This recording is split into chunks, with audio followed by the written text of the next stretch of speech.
وَإِيَّاكَ نَسْتَعِينُ، اللہ تیری عبادت کرتے ہیں اور صرف تیرے سے مدد مانگتے ہیں۔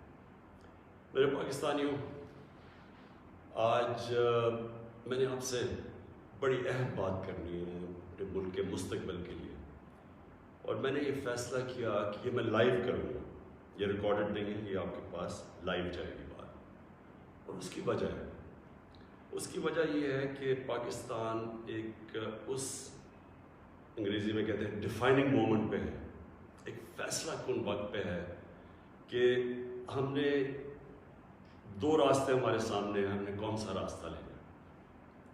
لیکن میں چاہتا ہوں کہ اس سے پہلے یہ میں جو اپنی آپ سے دل کی آج باتیں کروں گا، اس سے پہلے میں صرف اپنی قوم کو بتانا چاہتا ہوں کہ میری طرح کا آدمی پولیٹکس میں آیا کیوں۔ کیونکہ آپ اگر پولیٹیشنز کی زندگی دیکھیں تو ان کو کسی کو بھی کوئی پولیٹکس سے پہلے نہیں جانتا تھا۔ ان کی کوئی بڑے کم ایسے لوگ ہیں جنہوں نے زندگی میں کوئی چیز اچیو بھی کیا۔ قائد اعظم محمد علی جناح بہت بڑے پولیٹیشین تھے، لیکن انہوں نے وہ ایسے تھے کہ سارے ہندوستان کے اندر وہ سب سے بڑے وکیل سمجھے جاتے تھے۔ تو یعنی ان کی حیثیت تھی پولیٹکس پہ آنے سے پہلے۔ لیکن آپ زیادہ تر لوگوں کو دیکھیں تو پولیٹکس میں تو سے پہلے کوئی ان کا نام بھی نہیں جانتا تھا۔ تو میں تو وہ ایک خوش قسمت انسان اللہ کا خاص شکر ادا کرتا ہوں کہ مجھے تو اس نے سب کچھ دے دیا تھا۔ یعنی کوئی شاید ہی کسی کو اتنی شہرت ملے، جتنا میری زندگی میں ضرورت تھی اتنا پیسہ میرے پاس تھا، سب کچھ تھا میرے پاس۔ یعنی آج بھی مجھے کوئی کسی چیز کی ضرورت نہیں ہے، اللہ مجھے سب کچھ دے بیٹھا اور میں اس کا بڑا شکر گزار ہوں۔ دیکھیے، میں پاکستان کی پہلی جنریشن تھا۔ ہم وہ جنریشن تھے جو پہلے آزاد پاکستان میں پیدا ہوئے تھے۔ پاکستان میرے سے صرف 5 سال بڑا۔ تو میرے ماں باپ جو تھے، میں بار بار لوگوں کو بتاتا ہوں، وہ ایک غلامی کے دور میں پیدا ہوئے تھے، وہ انگریز کے دور میں پیدا ہوئے تھے۔ اور میں جب تک بڑا ہوتا رہا، کیونکہ انہوں نے پاکستان موومنٹ میں شرکت کی تھی، وہ مجھے ہمیشہ یہ احساس دلواتے تھے کہ تم بڑے خوش قسمت ہو، آزاد ملک میں پیدا ہو۔ تمہیں نہیں پتا کہ جو بھی آپ کر لیں غلامی کیا ہوتی ہے، کیونکہ ایک سطح سے اوپر آپ جا ہی نہیں سکتے، کیونکہ اس کے اوپر آپ کے حکمران بیٹھے ہوئے تھے۔ تو ایک بڑا جو بھی خوددار لوگ تھے ان کو بڑا برا لگتا تھا یہ جو انگریز کی غلامی تھی۔ تو ہم بڑے ہوئے، میرے بہنیں اور میں، ہمیں یاد ہے کہ بچپن سے یہ بتایا گیا۔ تو جو یہ خودداری ہے نا، یہ ایک آزاد قوم کی نشانی ہوتی ہے۔ اور جب میں نے پولیٹکس شروع کیا، میں آپ کو بتاؤں پولیٹکس میں کیوں آیا تھا۔ میں اس لیے آیا کہ میں ایک تو پولیٹکس کا اسٹوڈنٹ تھا، یونیورسٹیز میں نے پولیٹکس پڑھی ہوئی تھی، پاکستان کی اور دنیا کی پولیٹکس کے اوپر مجھے پتہ تھا، تاریخ کا پتہ تھا۔ میں اس نتیجے پہ آیا کہ ہمارا ملک کبھی بھی وہ ملک بن نہیں سکتا جو خواب تھی علامہ اقبال کی، اور جو قائد اعظم جیسا لیڈر، یعنی جس طرح انہوں نے جدوجہد کی اس خواب کے لیے کہ پتہ تھا کہ انہوں نے زندہ نہیں زیادہ دیر رہنا، اور اگر آپ ان کی تاریخ پڑھیں کہ جس طرح انہوں نے کیس لڑا پاکستان کا بیماری کی حالات میں، تو یہ ہمارے یہ فاؤنڈنگ فادرز تھے۔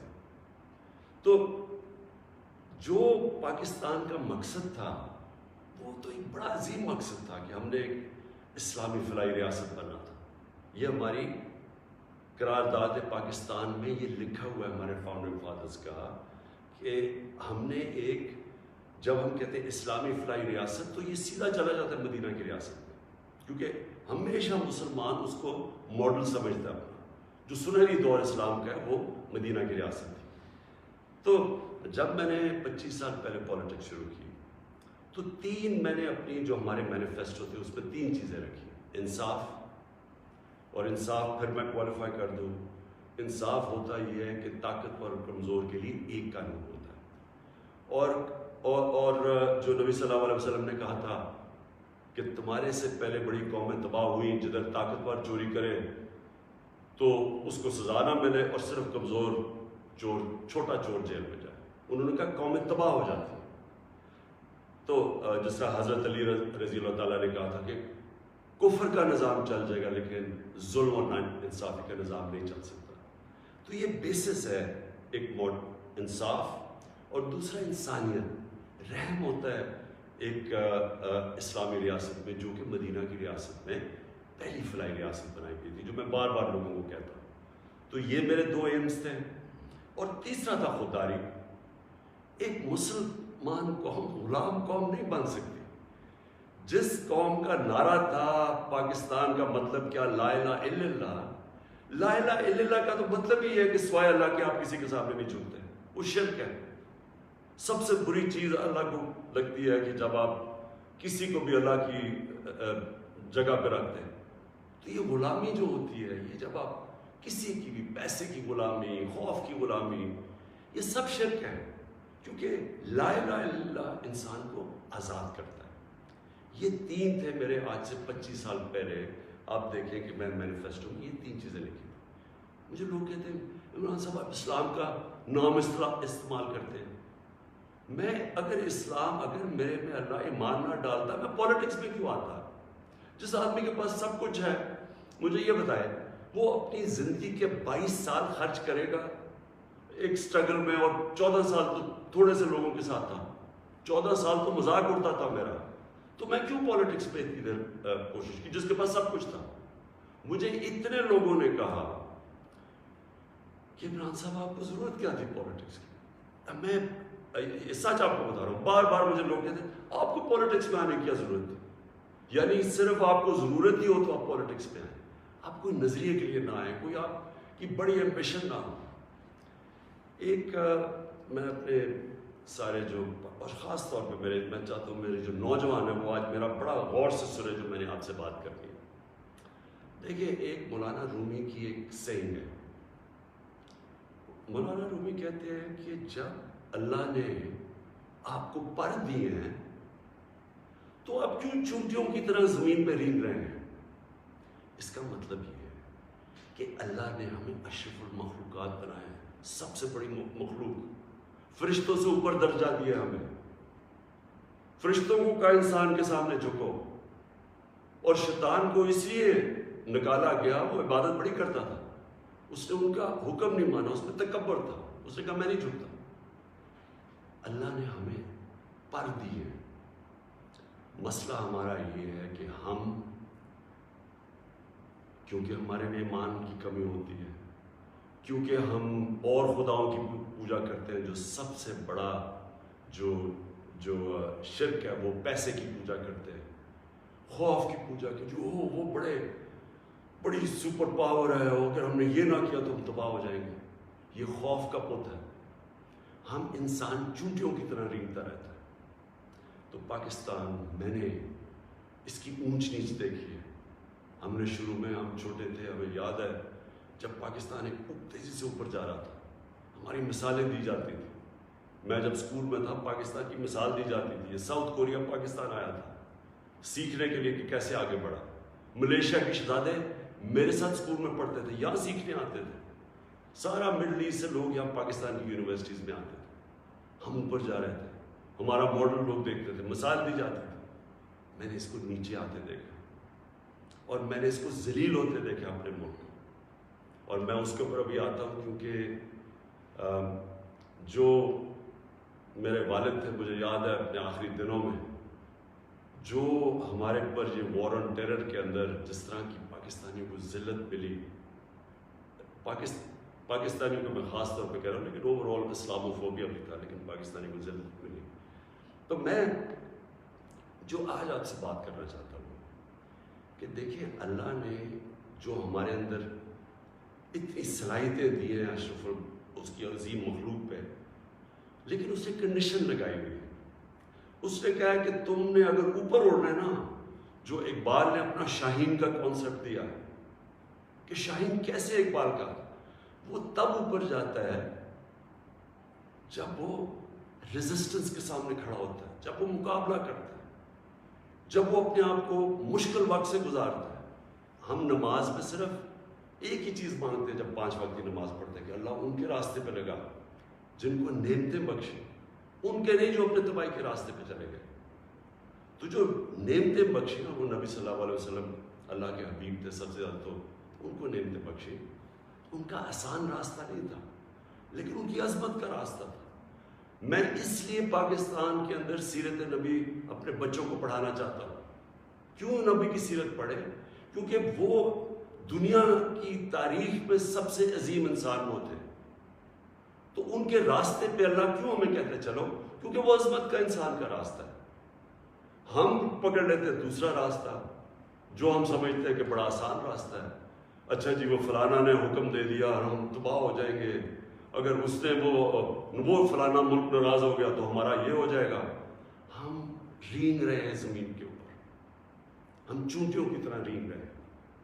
تو میں سب سے پہلے کہ جب میں نے 25 سال پالیٹکس شروع کی تو میں نے کبھی، آپ میری کوئی اسٹیٹمنٹ پڑھ لیں، میں نے ہمیشہ ایک چیز کہی، نہ میں کبھی کسی کے سامنے جھکوں گا اور نہ اپنی قوم کو کسی کے سامنے جھکنے دوں گا. یعنی اپنی قوم کو کسی کی غلامی نہیں کرنے دوں گا.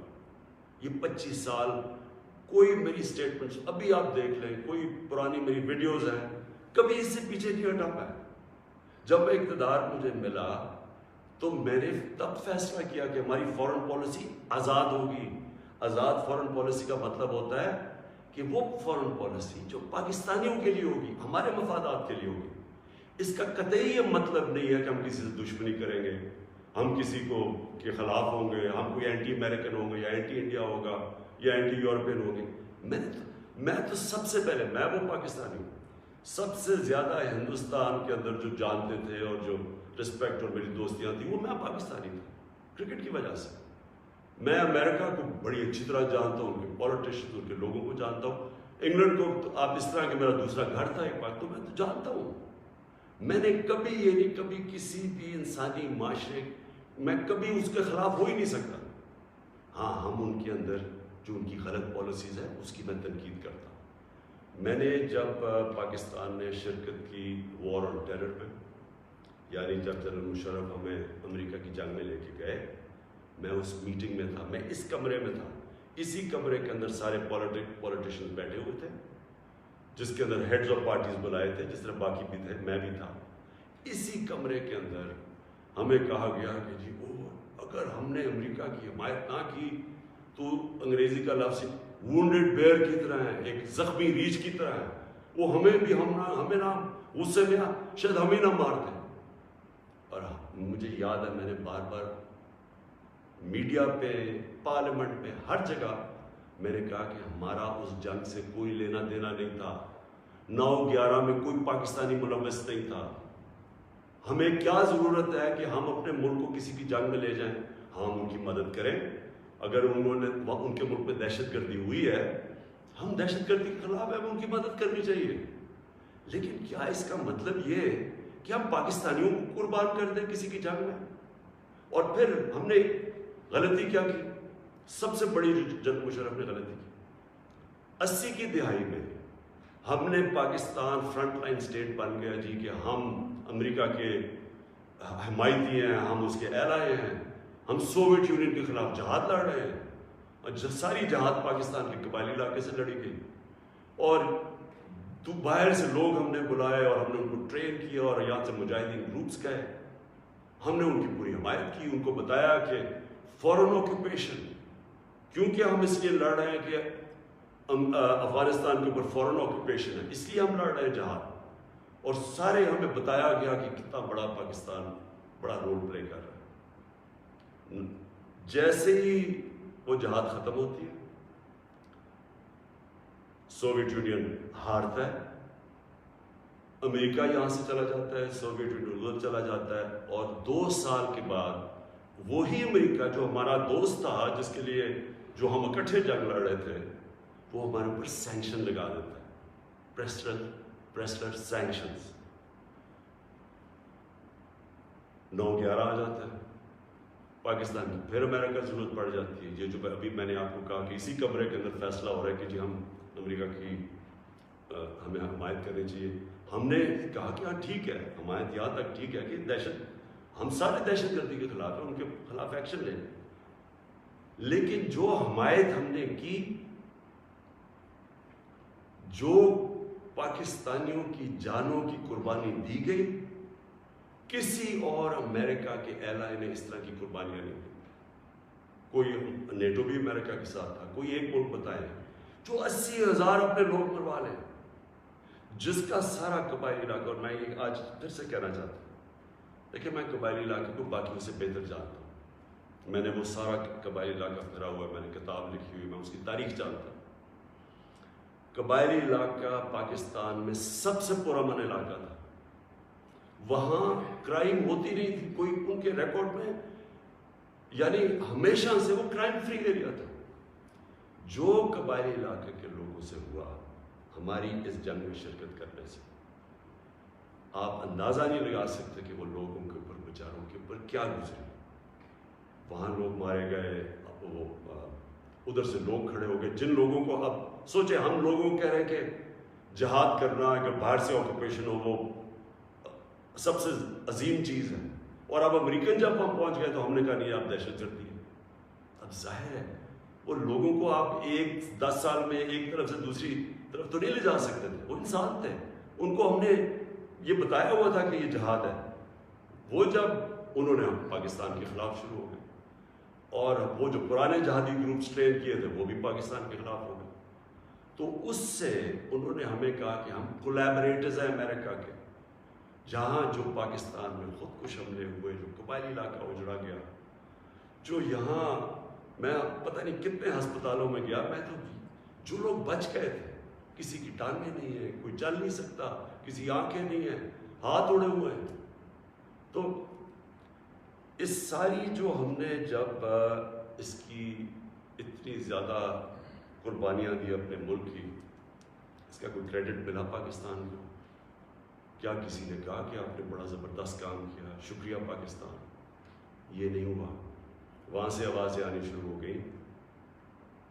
افغانستان کی, ابھی یہ افغانستان آزاد ہونے سے پہلے کی بات کر رہا ہوں, کہ جی پاکستان کی دوگلی پالیسی کی وجہ سے وہ نہیں جیت سکتا. یہاں ہمارے لوگوں کو بار بار کہا گیا کہ ڈو مور, کہ ابھی آپ نے اور نہیں کیا. ڈرون اٹیکس ہوئے, ڈرون اٹیکس پہ جتنے بے قصور لوگ مارے گئے, مجھے یاد ہے میں گیا وہاں باجوڑ میں ڈرون اٹیک ہوا, 80 مدرسے کے بچے مار دیے, شادیوں کے اوپر ڈرون اٹیک ہو رہا ہے. تو پاکستان کس عذاب سے گزرا, کہ میں بیک گراؤنڈ اس لیے دے رہا ہوں کیونکہ آپ کو پتا ہونا چاہیے کہ میری آج پالیسی کیا ہے. کیا جو تنقید ہو رہی ہے کہ جی عمران خان, یہ جو بھی میں, یہ جو ہمیں ڈاکیومنٹ ملی ہے, پہلے میں بیک گراؤنڈ آپ کو بتا دوں کہ یہ سارے وقت میں اس کی مخالفت کرتا رہا. آپ مجھے طالبان خان انہوں نے کہا, جب میں یہ کہتا تھا کہ یہ پاکستان کی جنگ نہیں ہے اور یہ جو ہو رہا ہے یہ ظلم ہو رہا ہے, یہ جو ڈرون اٹیکس کے خلاف میں نے مظاہرے کیے, واحد پولیٹیشین تھا, میں نے دھرنے دیے ڈرون اٹیکس کے خلاف, میں نے وزیرستان مارچ کی, باہر سے ہیومن رائٹس امریکہ سے آرگنائزیشن آئی, انہوں نے میرے ساتھ حمایت کی. ایک کلائیو اسٹیٹس اسمتھ تھا وکیل, اس نے میرے ساتھ آ کے یہ حمایت کی کہ یہ اتنا بڑا ظلم ہے. کوئی ہمارے سینئر پولیٹیشین لیڈرز نے کوئی بات نہیں کی, ڈرے ہوئے, خوف زدہ, کہ امریکہ نہ ناراض ہو جائے. کون سے قانون میں یہ لکھا ہوا ہے کہ آپ کا اپنا جس کے لیے آپ جنگ لڑ رہے ہیں وہی آپ کے ملک میں آئے, ڈرون اٹیک کرے, جج جوری ایکسیکیوشنر, یعنی وہی فیصلہ کرے کون دہشت گرد ہے, اس کو مار دے, کوئی پتہ نہ تحقیق ہو کہ جی کوئی بے قصور آدمی تھا یا واقعی دہشت گرد ہے. ہماری حکومتوں نے پوری طرح اس جرم میں شرکت کی, اور جو وہاں کے جن کے رشتہ دار مرتے تھے, جن کے کوئی بے قصور لوگ, عورتیں, بیوی, گھر مرتے تھے, وہ ہمارے اوپر پھر حملے کرتے تھے. وہ ہمیں سمجھتے تھے کہ ہم ان کی مدد کر رہے ہیں جو کہ ان کے اوپر ظلم کر رہے ہیں. تو لہٰذا ہر طرف پاکستانیوں نے سفر کیا. تو میں جب حکومت ملی تو میں نے پہلے دن سے یہ کہا کہ پاکستان کی فارن پالیسی پاکستان کے لوگوں کے لیے ہوگی. ہم کوئی ایسی فارن پالیسی نہیں بنائیں گے جو کہ کسی اور کی تو بہتری ہو لیکن ہمارے ملک کو نقصان پہنچے. کہ یہ کسی کے خلاف نہیں تھی, یہ اینٹی امریکن یا اینٹی یورپین اینٹی انڈین بھی نہیں تھی. انڈیا کے خلاف صرف جب انہوں نے کشمیر کے اوپر انٹرنیشنل قانون توڑا, جب انہوں نے کشمیر کا سٹیٹس لیا 5 اگست 2019 میں, تب میں نے ان کے خلاف بات کی اور ہر فورم پہ کی. لیکن میں نے کوشش اس سے پہلے پوری کی ہندوستان سے دوستی کی. تو میں آج جو آپ کے پاس یہ ساری بات کرنے کے لیے اس لیے آیا ہوں کہ ابھی ہمیں 8 مارچ کو یا اس سے پہلے 7 مارچ کو ہمیں ایک امریکہ نے باہر سے ملک میں نام مطلب میرا کہ کسی اور باہر سے ملک سے ہمیں میسج آتی ہے, اور میں اس لیے آپ کے سامنے یہ میسج کی بات کرنا چاہتا ہوں اور میں اس لیے لائیو بھی کر رہا ہوں کہ یہ ایک کسی آزاد ملک کے لیے جس طرح کی ہمیں میسج آئی ہے, یہ ہے تو پرائم منسٹر کے خلاف ہی سر, لیکن یہ ہماری قوم کے خلاف ہے. مجھے جو اس سے سب سے زیادہ تکلیف ہے وہ یہ نہیں ہے کہ یہ اس میسج میں واضح یہ لکھا ہوا ہے کہ جناب اگر یہ جو عدم اعتماد, اور ان کو پہلے سے ہی پتا تھا, ابھی اعتماد یا درج نہیں ہوئی تھی, ان کو پہلے سے ہی پتا چل گیا کہ عدم اعتماد کی آ رہی ہے پاکستان کے اندر, یہ اپوزیشن رکھنے لگی. تو اس کا مطلب کہ یہ جو ہو رہا تھا یہ پہلے سے ہی ان کے باہر کی لوگوں سے رابطے تھے. اچھا, اس میں پھر مزیدار چیز یہ ہے کہ وہ یہ پاکستان کی قیادت یا پاکستان کی گورنمنٹ کے خلاف نہیں ہے, وہ صرف عمران خان کے لیے. وہ یہ کہتے ہیں کہ ہمیں, اور ایک بہانہ مارتے ہیں کہ ہمیں کیوں غصہ پاکستان پہ, لیکن کہتے ہیں کہ وہ غصہ تب بالکل ٹھیک ہو جائے گا, ہم معاف کر دیں گے پاکستان کو اگر عمران خان یہ عدم اعتماد کی یہ ہار جاتا ہے. یعنی اگر عمران خان چلا جاتا ہے تو پاکستان کو معاف کر دیتے ہیں, لیکن اگر یہ عمران خان کے خلاف فیل ہو جاتی ہے تو پھر پاکستان کو ایک مشکل وقت کا سامنا کرنا پڑے گا. دیکھیں, جو پھر سے میں یہ کہتا ہوں کہ ایک الیکٹڈ پرائم منسٹر کے خلاف کوئی بھی دوسرا ملک, یہ اس طرح, اور یہ ریکارڈڈ ہے, یہ میں آپ کو یہ بتا دوں کہ یہ نہیں کہ یہ میں دیکھ رہا ہوں کئی میڈیا کے لوگ اس کو کور کرنے کی کوشش کر رہے ہیں کہ جی کوئی ایسا نہیں تو فلانا نہیں تو وہ پتہ نہیں, یہ نہیں. یہ آفیشیل ڈاکیومنٹ ہے جو گورنمنٹ آف پاکستان کو, ہمارے ریپرزینٹیو امبیسڈر کو نوٹس لے رہے تھے لوگ, جس میں یہ کہا گیا, اور یہ کہا بیسکلی یہ کہا گیا کہ اگر عمران خان رہتا ہے وزیر اعظم تو ہم آپ کے ساتھ ہمارے آپ تعلقات بھی خراب ہو جائیں گے اور آپ کو مشکلوں کا سامنا کرنا پڑے گا. تو میرا سب سے اپنی قوم سے آج یہ سوال ہے کہ کیا یہ ہماری حیثیت ہے, 22 کروڑ کی ہم قوم ہے, کہ ہمیں ایک کوئی باہر کا ملک, اور کوئی وجہ بھی نہیں بتا رہا, کوئی اس میں کوئی وجہ نہیں, بس یہ کوئی ایک چیز بتا دی کہ جی وہ عمران خان نے اکیلا کو فیصلہ کیا روس جانے کا, حالانکہ جب رشیا جانے کا فیصلہ تھا اس کے اندر ہماری ساری فارن آفس کی پوری مشاورت تھی, ہماری ساری عسکری قیادت کی مشاورت پوری تھی. میں نے بلکہ فارن سیکرٹریز کو اسی کمرے میں بلایا جو پرانے ریٹائرڈ تھے, ان سے ہم مشاورت کر کے گئے, لیکن اس کے اندر لکھا ہوا کہ نہیں, صرف وہ ہمارا امبیسڈر ان کو بتا رہے کہ نہیں یہ مشاورت سے, اس نے کہا نہیں یہ صرف عمران خان کی وجہ سے گئے. اور پھر انہوں نے یہ جو باقی لکھا کہ اگر جب تک وہ ہے تو ہمارے تعلقات اچھے نہیں ہو سکتے. اب میرا سوال یہ ہے کہ وہ اصل میں یہ کہہ رہے ہیں کہ یہ جب جائے گا تو جو باقی جو آئیں گے واپس, جو دوسرے عمران خان کی جگہ آئیں گے, ان سے ہمیں کوئی مسئلہ نہیں ہے. تو میں اصل اپنی قوم کے سامنے یہ چیز رکھنا چاہتا ہوں. میرا یہ جو آج آپ سے بات چیت کرنے کا ہے، یہ تو نہیں ہے کہ کوئی باہر سے ایک ملک چلے یہ کہہ دے کہ ہاں جی ہمیں نہیں پسند آپ کی فارن پالیسی، پتہ نہیں کوئی وجہ کیا بتا رہا ہے کہ جی آپ روس چلے گئے. وہ تو اور یورپین لیڈرز بھی روس چلے گئے تھے، لیکن خاص پاکستان کو کہ آپ کیوں چلے گئے ہیں، جس طرح کہ ہم کوئی ان کے نوکر ہیں. لیکن جو اس میں سب سے ڈسٹربنگ چیز کیا ہے کہ ان کے رابطے ان لوگوں سے ہیں جن کے ذریعے یہ ساری سازش ہوئی ہے، جو یہاں بیٹھے ہوئے ہیں. اور یہاں کون بیٹھے ہوئے ہیں؟ 3 اسٹوجز. اسٹوجز کا مطلب ہوتا ہے جو کہ بڑے وفادار غلام ہوتے ہیں.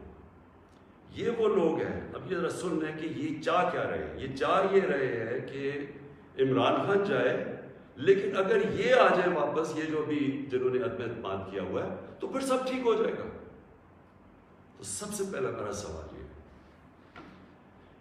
کہ کیا یہ اپنے ملک کے اندر اجازت دیں گے کسی کو قیادت میں آنے کے لیے جن کے اوپر نیب کے کیسز ہوں، جن کے اوپر اربوں روپے کے کیسز ان کی عدالتوں میں ہوں، وہ جو کہ ایک مجرم ڈکلیئر کر دیا گیا پاکستان کی عدالت نے، جو کہ جھوٹ بول کے بھاگا ہوا. کیا وہ ان لوگوں کو جن کے اوپر باہر ان کے ملکوں میں، باہر کے ملک مضمون لکھے ہوئے ان کی چوری کے اوپر، کرپشن پہ، BBC کی 2 ڈاکیومنٹریز آئی ہوئی ہیں ان کی چوری کے اوپر، کیا اپنے ملک میں اس طرح کے لوگوں کو ایک قیادت پہ آنے دیں گے؟ اور اگر اپنے ملک میں اتنی سی جھوٹ بولنے پہ یہ نکال دیتے ہیں ایک پرائم منسٹر کو، ہیرلڈ میکملن تھا، جھوٹ بولنے پہ اس کو نکال دیا. چھوٹی چھوٹی چیزوں کے اوپر وہ اتنا اپنے لوگوں کا، ان کا جو اخلاقی معیار ہے وہ اس سطح پہ ہے، چھوٹی سی چیز پہ وہ نکال دیتے ہیں. تو ہمارے ملک میں جو کہ نیب میں اربوں روپے کے کیسز ان کے، اور اب یہ 30 سال سے ان کے اوپر کیسز، پہلے جو کیسز تھے وہ جنرل مشرف نے ان کو NRO دی، وہ سارے کیسز معاف کروائے، پھر یہ 10 سال میں مزید اور کیسز چڑھ گئے اربوں روپے کے. ان کو یہ کہہ رہے ہیں کہ وہ ٹھیک ہے، وہ ٹھیک ہے، لیکن عمران خان ان کو پسند نہیں ہے. مجھے جو اگلی چیز سمجھ نہیں آ رہی ہے، میں یہ اپنی قوم سے پوچھنا چاہتا ہوں کہ جب ان کو بھی پتہ ہے، کیونکہ یہ یاد رکھنا میرے پاکستانیوں کہ جب ان کی جو انٹیلیجنس ہوتی ہے وہ ساری بیک گراؤنڈ پتہ ہوتا ہے ہر کا، میرا ان کو سب پتہ ہے، ان سارے جتنے بھی پولیٹیکل لیڈرز ان کی سب بیک گراؤنڈ پتہ ہے. ان کو ان کی ایک ایک چیز پتہ ہے کہ ان کے کتنے پیسے ملک کے کس اکاؤنٹس میں پڑے ہوئے بیرون ملک. ان کو سب پتہ ہے کہ ان کی پراپرٹیز بینامی جو انہوں نے باہر لی ہوئی ہیں بڑی بڑی اربوں اربوں روپے کی، ہر ڈیٹیل ان کے پاس ہے. ایک ہمارا ینگ پولیٹیشین ہے، ایک کتاب ہے رون سوسکنڈ کی دی وے آف دی ورلڈ، اس کتاب میں وہ لکھتا ہے کہ ان کی نیشنل سیکیورٹی جو تھی وہ ٹیپ کر رہی ہے، اس کی والدہ اس کو ٹیلی فون کر کے بینک اکاؤنٹس بتا رہے ہیں، یعنی ادھر تک ان کو پتہ ہے. تو ہمارے یہ جو اب یہ 3 لوگ ان کو جو پسند آ گئے ہیں، ان کی کیا خاصیت ان کو پسند آئی؟ یہ کہ ان جنرل مشرف کے سالوں کے اندر 11 ڈرون اٹیک تھے. ان دونوں کے یہ بلکہ سارے یہ تینوں اکٹھے اقتدار میں تھے، ان کے 10 سال میں اس ملک میں 400 ڈرون اٹیکس ہوئے. ایک دفعہ ان کے منہ سے نہیں نکلا کہ مذمت کرتے ہیں. حامد کرزئی مجھے یاد ہے افغانستان میں جب ان کے ڈرون اٹیک یا وہاں بمباری سے افغانستان کے بے قصور لوگ مرتے تھے، وہ مذمت کرتا تھا. جدھر افغانستان میں فورن فوجیں تھی، یہاں ہم بیٹھے ہوئے ہیں 400 ڈرون اٹیکس میں ایک دفعہ کسی نے مذمت نہیں کی. اس لیے ان کو یہ سوٹ کرتے ہیں. مولانا فضل الرحمان کی ایک وکی لیکس کیا تھی کہ ایک جس طرح پینما پیپرز کا انکشاف ہوا تھا، یہ ایک انٹرنیشنل انکشاف ہوا تھا، لیک ہو گئے تھے سیکرٹ پیپرز یا ڈاکیومنٹس. تو پینما جو وکی لیکس میں وہ انکشاف ہوتا ہے کہ جو پاکستان کے اندر امریکی امبیسڈر تھی این پیٹرسن، اس کو مولانا فضل الرحمان، مولانا نہیں، فضل الرحمان، اس کو فضل الرحمان کہتا ہے کہ مجھے موقع دے دے، میں بھی وہی خدمت کروں گا جو باقی آپ کی خدمت کرتے ہیں. یہ وکی لیکس میں تھا. نواز شریف کا برکا دت کی کتاب میں ہے کہ وہ نیپال کے اندر نریندر مودی سے چھپ چھپ کے مل رہا تھا اپنی فوج سے بچنے کے لیے. ڈان لیکس میں کیا تھا؟ ہندوستان کو میسیجنگ ہو رہی تھی کہ جناب میں فوج کے ساتھ، اگر فوج یہ کر رہی تو فوج کر کے میں نہیں کر رہا. یہ سوچیں کہ کبھی آپ سوچ سکتے ہیں کہ میرے آرمی چیف کو، جنرل باجوہ کو کوئی باہر کی قوت کہے کہ جی دہشت گرد ہے، اور میں چپ کر کے بیٹھا رہا اور وہ میری تعریف کرے اور اس کو برا بھلا کہے. جنرل راحیل شریف کو نریندر مودی دہشت گرد کہہ رہا تھا، دہشت گرد کا چیف، اور نواز شریف سے دوستی تھی اور شادیوں پہ انویٹیشن تھی. یہ ان لوگوں کو یہ چاہتے ہیں. آصف زرداری کا باب وڈورڈ کی کتاب کے اندر ہے کہ ان کے سی آئی اے چیف جب ان سے کہتا ہے، وہ کولیٹرل ڈیمیج کی بات کی، کولیٹرل ڈیمیج کا مطلب کہ جب بم گرتا ہے تو بے قصور لوگ مارے جاتے ہیں، تو اس کو کہتا ہے کہ فکر نہ کریں اگر ڈرون اٹیک میں بے قصور لوگ مارے جاتے ہیں مجھے نہیں فرق پڑتا.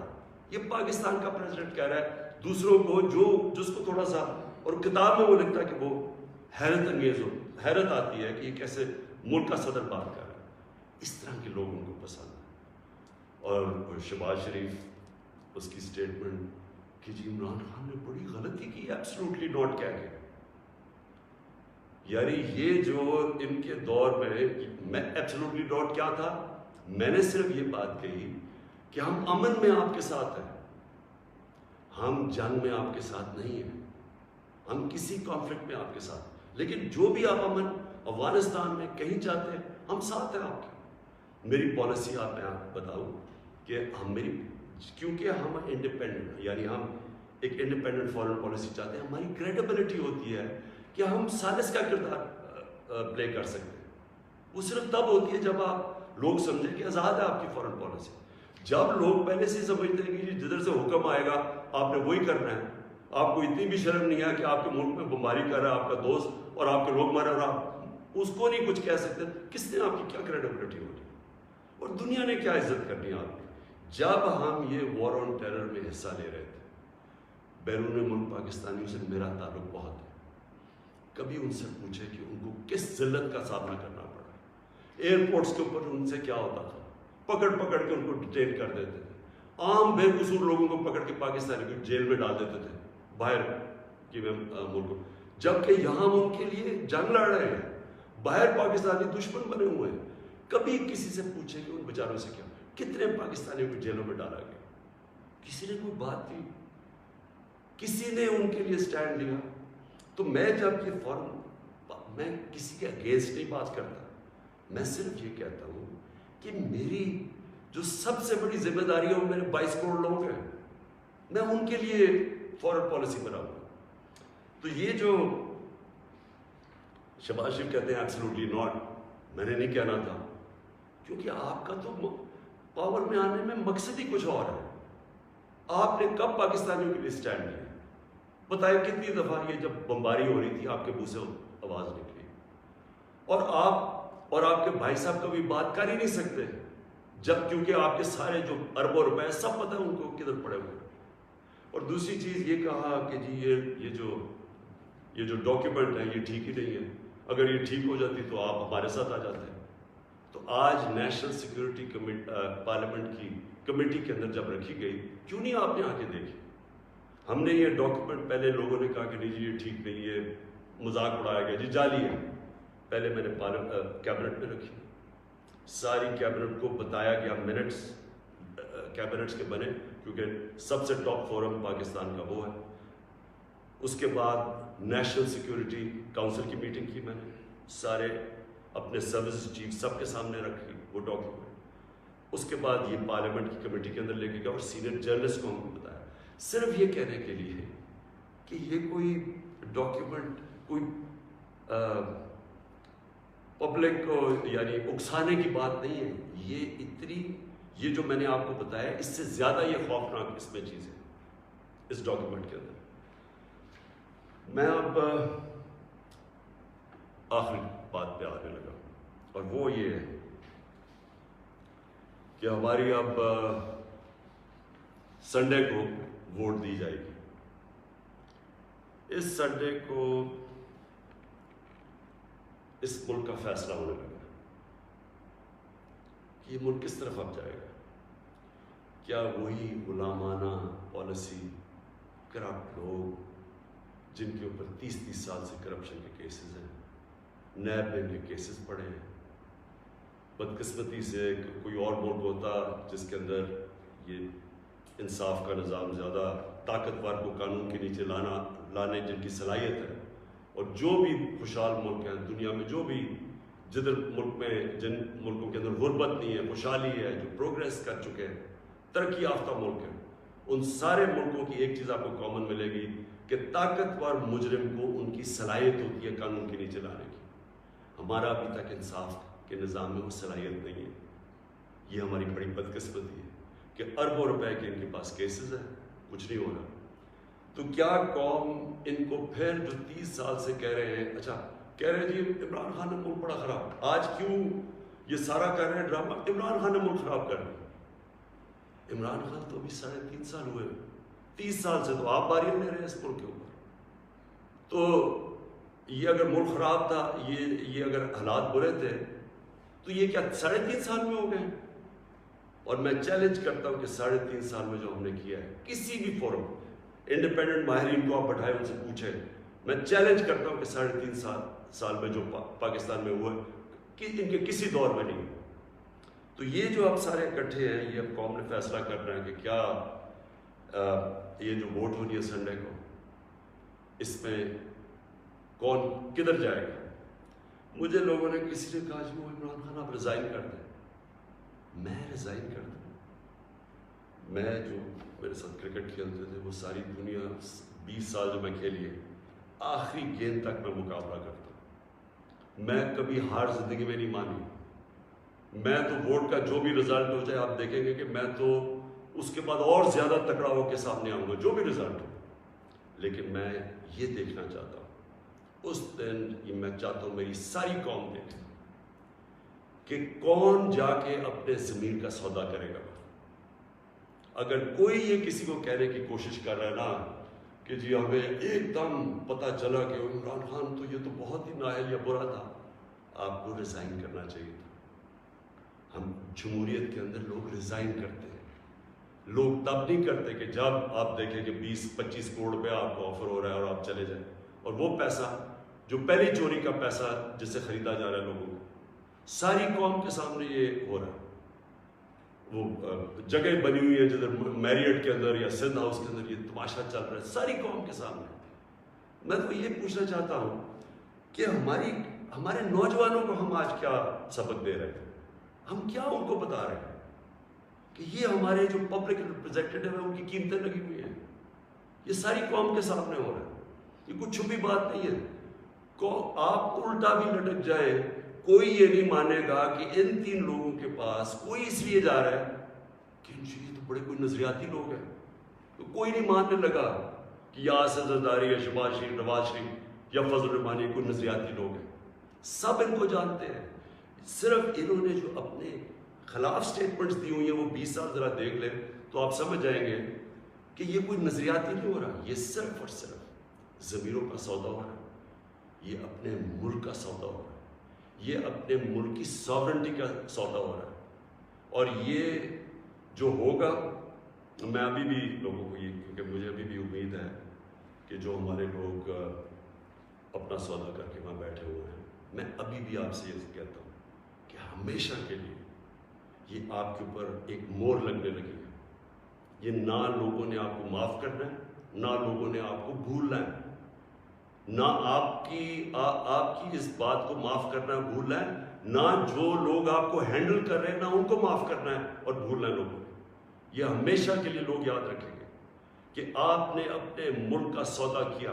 ایک بیرون ملک سازش جو یہاں لوگوں کے ساتھ مل کے ایک وہ گورنمنٹ جس کی آزاد فورن پالیسی تھی اس کو گرانے کی کوشش کی گئی. یہ کوئی آپ کو معاف نہیں کرے گا. ہمارے بر صغیر کی تاریخ کیا ہے؟ میر جعفر اور میر صادق کون تھے؟ یہ وہ لوگ تھے جنہوں نے انگریزوں کے ساتھ مل کے بنگال کو غلام بنایا، انگریزوں کے ساتھ مل کے سراج الدولہ کو مروایا، اور اپنی ذاتی مفادات کے لیے اپنے قوم کو غلام بنایا، اور دوسرے نے ٹیپو سلطان کو اس سے غداری کی، انگریزوں کے ساتھ مل کے اپنی قوم کو غلام بنایا۔ یہ موجودہ آپ کے میر جعفر اور میر صادق ہے، باہر کی قوتوں کے ساتھ مل کے ایک ملک کے اندر یہ وہ چینج لے کے آ رہے ہیں جو کہ یاد رکھیں، میں پھر ریپیٹ کرتا ہوں، ساری زندگی یہ قوم آپ کو بھولنے نہیں دے گی۔ یہ وہ آپ کرنے جا رہے ہیں جو آنے والی ہماری نسلیں آپ کو معاف نہیں کریں گی۔ اور میں آپ کو یہ بھی بتا دوں آج کہ اگر آپ کا یہ خیال ہے کہ یہ سازش کو کامیاب ہونے دیں گے، میں اس کے سامنے کھڑا ہوں گا۔ میری یہ اپنی قوم سے کمٹمنٹ ہے کہ ہمیشہ جب تک میرے میں خون ہے میں اس کا مقابلہ کروں گا۔ میری زندگی کو تو کوئی فرق نہیں پڑنے لگا، میں اپنے گھر میں رہتا ہوں، میں اپنے خرچے برداشت کرتا ہوں، میرا تو کوئی کیمپ آفس نہیں ہے، میرے تو آگے کوئی فیکٹریاں نہیں بنائی۔ نواز شریف نے اتنے دور میں 18 فیکٹریاں بنا لی تھی سرکاری بینکوں سے پیسے لے کے، اور پھر بعد میں وہ قرضے معاف کروا لیے۔ نہ میرے کوئی رشتہ دار پالیٹکس میں، میں اپنے گھر میں رہوں گا، اپنے گھر میں رہتا ہوں۔ لیکن اس قوم سے جو غداری ہو رہی ہے اور یہ جو ہونے جا رہی ہے سنڈے کو، میں یہ چاہتا ہوں کہ ایک ایک لوگوں کا، ایک ایک غدار کی آپ شکل یاد رکھنا۔ یہ جتنا بھی ہے کہ اپنے لوگوں کو بتانے کی کوشش کریں کہ جی وہ ایک دم ہمیں پتہ چلا ہے کہ یہ کیا ہوا ہے، یہ کتنا برا وقت گزرا تھا، لوگ آپ کی کوئی بات ماننے نہیں لگے۔ یہ قوم جو ہے، میں پھر سے ریپیٹ کرتا ہوں آپ کو، میں آخری بات کہنے لگا ہوں، یہ قوم نہ یہ بھولے گی، نہ آپ کو معاف کرے گی، نہ جو لوگ آپ کے پیچھے ان کو معاف کرے گی۔ اور یہ اگر آپ کا کسی کا خیال ہے کہ عمران خان چپ کر کے بیٹھ جائے گا، کسی خوش فہمی میں نہ رہے۔ میرے پہ اللہ نے مقابلہ کرنے کی صلاحیت دی ہے، ساری زندگی میں نے مقابلہ کیا ہے۔ میں کوئی وہ آدمی نہیں جس نے بیٹھے بیٹھے کسی نے پرچی دکھائی کہ جی مجھے تو پرچی میں پارٹی وراثت میں مل گئی ہے، یا میرا کوئی باپ کچھ تھا، یا میرا کوئی فلانا کچھ تھا، یا میں سریا لگاتے لگاتے جنرل جلانی کے گھر پہ مجھے کوئی وزارت مل گئی اور چیف منسٹر۔ میں نے اسٹرگل کر کے یہاں پہنچا، مجھے اسٹرگل کرنی آتی ہے، مقابلہ کرنا آتا ہے۔ میں کسی صورت اس سازش کو کامیاب نہیں ہونے دوں گا۔ پاکستان پائندہ باد۔